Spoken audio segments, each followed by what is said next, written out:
In this video, we'll quickly go over what swapping orbs are, how to use them, where to get them, and whether they're worth your time. The swapping orb in Archer 2 is a valuable item that lets you convert one S-grade equipment into another from the same set. For example, turning Oracle boots into another Oracle item. This feature unlocks once you obtain your first Mythic grade gear and can be accessed via the warehouse, then the S-rank gear swap option. Swapping costs vary.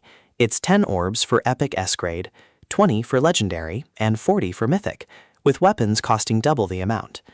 You get 10 free orbs at first, but afterward they're only available in the Arena shop for 36,000 tokens each, making them quite expensive and not very free-to-play friendly.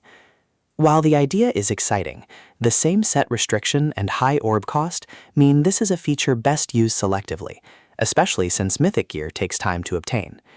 And that's it. Thank you so much for watching.